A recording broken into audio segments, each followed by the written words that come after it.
Sabes, lembro-me de há uns anos atrás, quando eu era apenas um cinéfilo em fase de crescimento, de ter recebido um presente num aniversário que viria a ditar uma paixão que se alastrou até aos dias de hoje e se tornou numa das grandes bases dos meus interesses como adulto. Tal como eu referi há pouco, o meu fascínio por filmes e cinema em geral já vem praticamente do início da minha vida, e o presente em questão foi um filme de animação chamado Em Busca do Vale Encantado, que, embora tenha sido apenas um desenho animado, também foi a minha introdução a algo que eu nunca tinha ouvido falar até àquela altura: os dinossauros. Eu não sei dizer em que ano isto foi exatamente, mas foi numa altura muito antes do digital, em que os filmes eram comprados ou alugados em formato físico de VHS. Sim, malta mais jovem. Há uns anos atrás, se quiséssemos ver um filme em casa, tínhamos que sair de casa e comprá-los. Bolas, estou-me a sentir velho. Ora, para uma criança fascinada pelo mundo do fantástico e ficção científica, a ideia de monstros gigantes a vaguearem pela Terra há milhões de anos atrás tornou-se quase numa obsessão.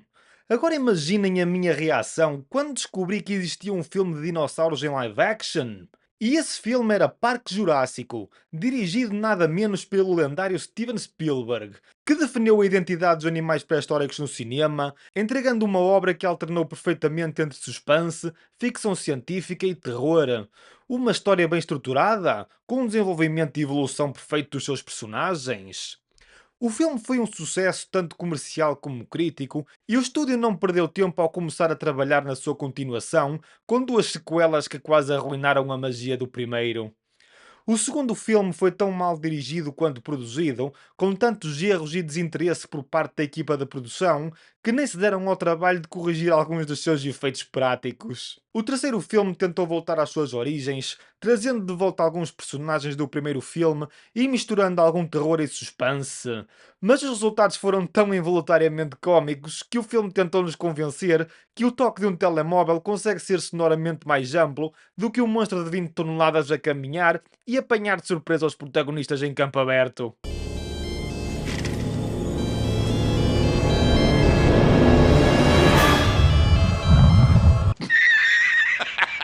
Então, no ano 2015, a Universal Studios tenta de novo recriar o sucesso do primeiro filme com um soft reboot chamado Mundo Jurássico. Um filme que nos tentou convencer que raptores podem ser treinados como se fossem cães e arranjaram a desculpa de que dinossauros já não são assim tão fascinantes para que possam criar um dinossauro geneticamente mais assustador com o propósito de atrair mais visitantes. No one's impressed by a dinosaur anymore. Sim, claro. Eu fico fascinado com um elefante todas as vezes que ouso. Estás-me a dizer que com dinossauros vai ser diferente? Ugh. Embora com todos estes erros e outros tantos, o filme foi visualmente espetacular e menos merdente do que os últimos dois, que rapidamente se tornou num sucesso comercial. Então o estúdio não perdeu tempo em dar luz verde para duas continuações que, pela minha santa saúde, eu não me consigo lembrar nem de um nem do outro. A sério, aqueles filmes foram tão maus que parece que alguém pegou nos piores aspectos de todos os filmes, misturou tudo numa liquidificadora e cagou cá para fora aquelas duas aberrações. That is one big pile of shit. Mas quando achávamos que o estudo tinha finalmente acabado com a ideia de mais filmes do mundo jurássico, eis que aparece a sétima instalação da saga, que infelizmente continua a não fazer favores a ninguém ao existir. A história passa-se alguns anos após o último filme e continua com a ideia dos dinossauros a fazerem parte do nosso dia a dia e a vaguearem pelas mais variadas ruas e cidades. O facto de serem pré-históricos não nega que são animais. Se leões e tigres não vão para sítios povoados, as chances são que estes também não vão. Eis que somos apresentados ao homem de negócios duvidoso e à Scarlett Johansson, que, embora não estejamos num filme da Marvel, eu vou-lhe chamar de Viúva Negra, porque as personagens são praticamente as mesmas. Adiante, o homem de negócios duvidoso quer convencer a Viúva Negra a ir à Ilha dos Dinossauros, que é completamente restrita, para retrair a ADN de alguns animais pré-históricos, para que possam criar algum tipo de medicamento com o propósito de prolongar a vida do ser humano. Porque aparentemente o facto dos dinossauros terem corações maiores dava-lhes uma esperança média de vida maior. Mas, tendo em conta a diferença do tamanho dos órgãos dos seres humanos, o medicamento não se tornaria relevante? Ah, e já agora, a suposta ilha é restrita devido a cientistas a usarem para fazer experimentos genéticos com dinossauros, que correu exatamente como era esperado. A Viúva Negra não fica muito convencida com esta missão clandestina, mas muda logo de ideias quando vê a quantidade de dinheiro que pode ser paga para o fazer. Então ela e o homem de negócios duvidoso recrutam um cientista e alguns velhos conhecidos para se juntarem à missão e viajar de barco até à ilha.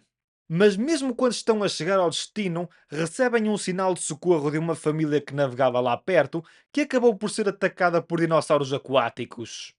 Espera, mas isto não era suposto ser uma área restrita? Como é que estes otários foram para ali parar?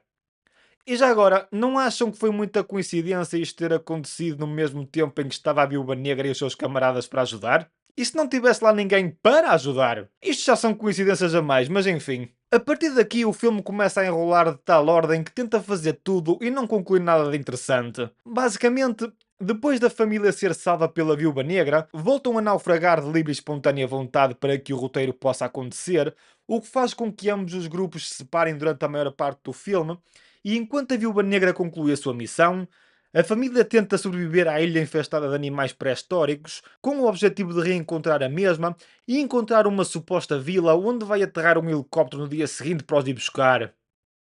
Espera, se eles podiam ter vindo de meio aéreo, por que é que vieram de barco no início? Não seria mais fácil e prático vir logo pelo ar? Poupava tempo, recursos e era mais seguro? Mas parece que o roteiro precisava que coisas acontecessem só porque sim. Escrita de gênio. Ugh.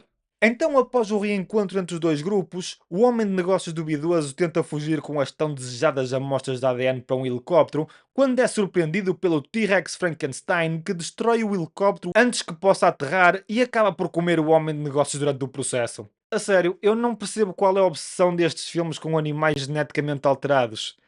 Eu acho que consegui imaginar as ideias dos executivos quando pensavam em ideias para este filme. Lembram-se do rancor de Star Wars? E do Alien? Então e se... Sim, eu sei exatamente onde vocês queriam chegar com isto. Spoiler, não valeu a pena.